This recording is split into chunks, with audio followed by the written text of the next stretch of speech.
We do need new houses to meet the demand for housing in our area, and the Mayor thinks that new roads will also be needed. The draft joint local transport plan published in February includes proposals for the South Bristol Orbital Link, which would link the A4 Bath Road to the A37 Wells Road and on westwards towards Whitchurch Lane. This new road would start at Hicksgate Roundabout near the Brislington Park and Ride. It would then run along protected greenbelt land, which is currently used for farming. The proposed route runs right behind People's Gardens in Stockwood. It then joins the A37 in Whitchurch. It would cross the A37 and then through farmland at the back of Whitchurch Village. Finally, it comes out either at Washingpound Lane in Whitchurch or right by a primary school on Halfacre Lane. Then it would join a residential road called Whitchurch Lane, which is already heavily congested. There are proposals for 2,500 new houses on greenbelt land behind Whitchurch Village. There are also plans for over 3,000 houses at the other end of Whitchurch Lane in and around Hengrove Park.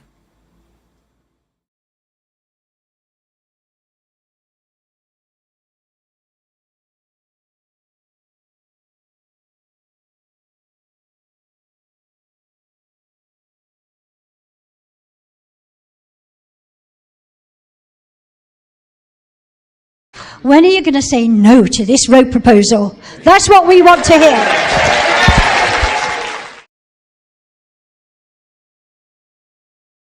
The challenge that needs to be taken on in the consultation is, if one thing's not an option, what's the alternative? Doing nothing is really not an option for us. What we're here to say is, well, what is the option? What's the best way of doing something, as unpalatable as that might be?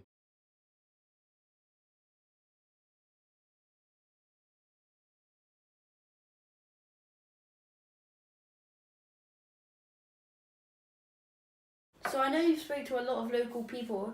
So what do you think is the main reason people dislike the road proposal? I think most people dislike the road proposal simply because they know it won't work. They're aware that Whitchurch Lane is already heavily congested. To put an extra 1,000 cars per peak hour on Whitchurch Lane will simply see massive congestion in the area, and those cars are running and going down other streets in Whitchurch, causing greater congestion. And that congestion will also lead to air pollution. We've got to ask ourselves a question here. Are we happy to see illegal levels of air pollution in our community? And I think not. I think people realise that actually roads don't work in reducing congestion in city centre areas. In fact, it is already proven that it increases congestion and so increases the problems. What we need are positive alternatives for people to be able to get out of their cars. And that means a public transport system that works. And throwing £130 million at a road that doesn't work is a waste of money. But whereas we could invest that in our public transport, reduce congestion, and actually improve our transport system in this city. And I think that's what most people realise in this community, and that's why they oppose this proposal. In summary, I feel like the Ring Road is not very good, as there's no positives, but in contrast there's a lot of negatives. These include noise pollution, increasing of congestion in town and the Whitchurch area, which there's no real reason, pollution of nitrous oxide, which is really bad for children's health. As well as that, it's going to run right past our primary school, so there's a high chance of children getting ran over. And on top of all that, there's just no reason.